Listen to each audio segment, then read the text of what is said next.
यानी कि 29 नवंबर से पहले हर हाल में चुनाव हो जाएंगे। झारखंड के बेरमो और दुमका सीट पर भी 29 नवंबर से पहले मतदान हो जाएगा। महागठबंधन दोनों सीट पर जीत का दावा कर रहा है तो बीजेपी बूथ लेवल पर वोटर्स को जोड़ने में जुटी है। इस रिपोर्ट में देखिए। उपचुनाव की करो तैयारी, डेडलाइन हो गई है जारी। 29 नवंबर से पहले चुनाव फाइनल। झारखंड में अब बेरमो और दुमका विधानसभा उपचुनाव को लेकर संशय के बादल छट गए हैं। चुनाव आयोग ने 29 नवंबर से पहले बिहार विधानसभा चुनाव और 64 विधानसभा की सीटों पर उपचुनाव कराने का ऐलान कर दिया है।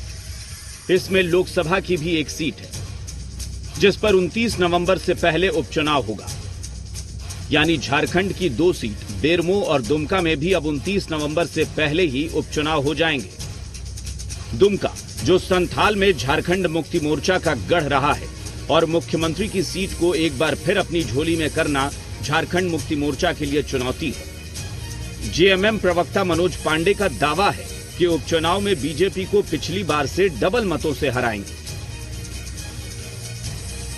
संपूर्ण झारखंड में जो जनादेश 7 महीने पहले जनता ने दिया, मुझे लगता है उससे भी बेहतर जनादेश इस बार मिलेगा।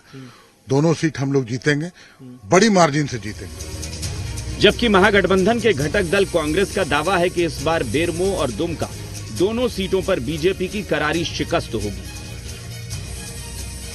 देखिए, दुमका और बेरमो दोनों सीटों के उपचुनाव के लिए गठबंधन पूरी तरह से तैयार है। हमारी तैयारी भी मुकम्मल है। चुनाव आयोग के निर्देशों का हम और तिथियों का इंतजार कर रहे हैं। भले ही महागठबंधन बेरमो और दुमका के दंगल में जीत का दम भर रहा हो, लेकिन 2 सीटों पर होने वाला उपचुनाव इतना आसान नहीं होने वाला है। बीजेपी लगातार बूथ स्तर पर तैयारी में जुटी है ताकि तारीखों के ऐलान के साथ ही वोटर्स तक पहुंचा जा सके।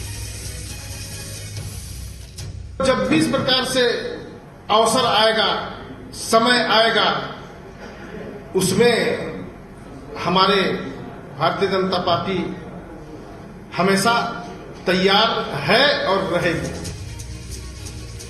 झारखंड में 2 सीटों पर उपचुनाव है, लेकिन ये उपचुनाव क्यों होंगे ये भी जान लीजिए। विधायक राजेंद्र प्रसाद सिंह के निधन के बाद बेरमो सीट खाली हो गई थी, जबकि मुख्यमंत्री हेमंत सोरेन के दुमका सीट छोड़ने से यहां उपचुनाव होगा। झारखंड में उपचुनाव की सरगर्मी तेज हो गई है।